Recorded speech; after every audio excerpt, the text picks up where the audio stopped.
The name Xiaomi Redmi is the first one to come to mind when we speak about budget phones, and for a good reason. They're cheap phones that outperform most rivals, and today we're excited to have not one but two of their latest phones for review. The Xiaomi Redmi Note 11 Pro 5G and the Xiaomi Redmi Note 11 Pro Plus 5G. That's a mouthful.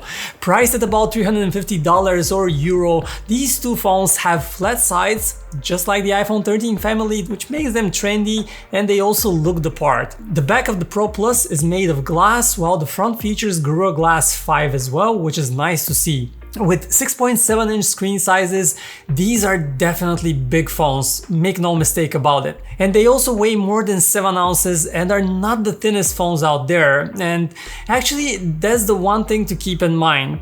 For many people, these might just be too big, and unfortunately Xiaomi doesn't offer them in a smaller size version. Now, that aside, you get a bunch of connectivity and ports. First, USB-C on the bottom, a 3.5mm headphone jack at the top, microSD card slot support. But even fancy stuff like an IR blaster that turns your phone into a remote for your TV. Now, the physical buttons are on the right hand side. You have the volume keys on the top and the power button below. And the fingerprint scanner is actually embedded in the power button, and it's super fast and accurate. And in reality, it's much faster than those modern under the screen type fingerprint readers, so kudos to Xiaomi for that. Now, one interesting thing is that haptics are excellent on the Pro Plus model, with a strong and precise vibration so you don't miss notifications.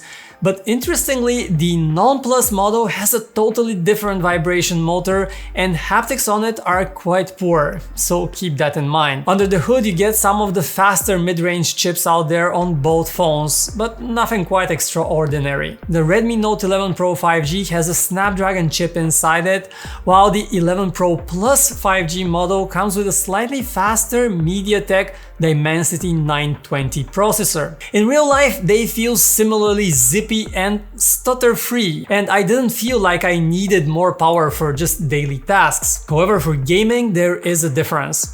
In CPU performance, the Plus model scores only slightly higher than the non-Plus version, but for graphics, it has a significant advantage and in some cases has double the scores of the non-Plus model in benchmarks. And in real life, gamers should definitely go for the Plus model, which is more powerful. Now, on this topic, we should also talk software. Both phones come with MIUI, and MIUI is a fast interface with a bit of an inspiration from iOS, especially in that control center-like menu, but it's mostly just, well, a clean interface. Our version also had no ads, but we know that in other markets you do get ads, which is a bit annoying.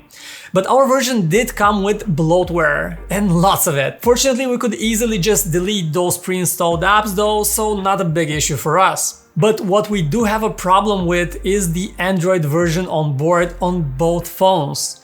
Now, they ship with the older Android 11, which is just a bit puzzling, and considering that these phones will only probably get 2 major Android updates, it's not a good look for those who value security and new features.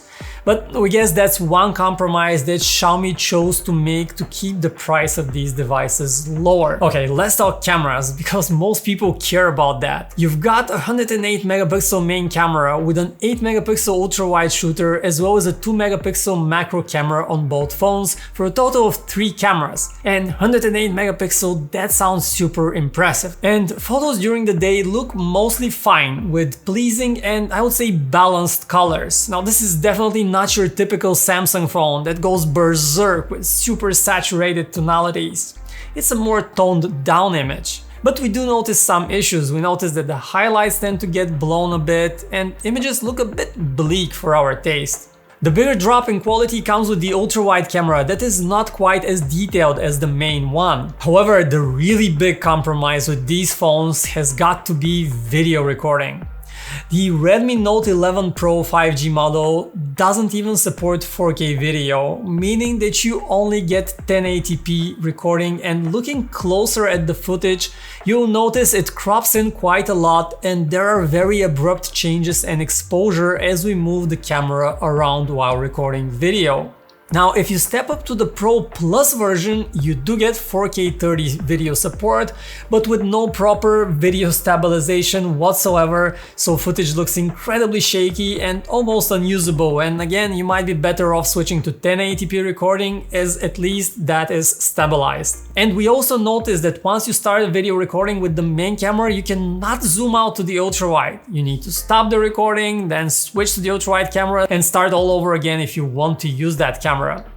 So overall, if you value good video recording, you should probably look elsewhere. Now, on the positive side, the audio quality coming out of the Redmi Note 11 Pro Plus speakers in particular is very impressive, especially for this price point. The highs and mids are covered very well, and the bass is not bad at all for a phone in this price range. And next up, looking at these two, you might be surprised to find out that the Redmi Note 11 Pro Plus 5G model actually has a smaller battery than the cheaper non-Plus version. Now, the Plus has a 4500 mAh battery, while the regular Pro model has a 5000 mAh battery. But in exchange for the smaller size, however, the Plus version rewards users with much faster charging.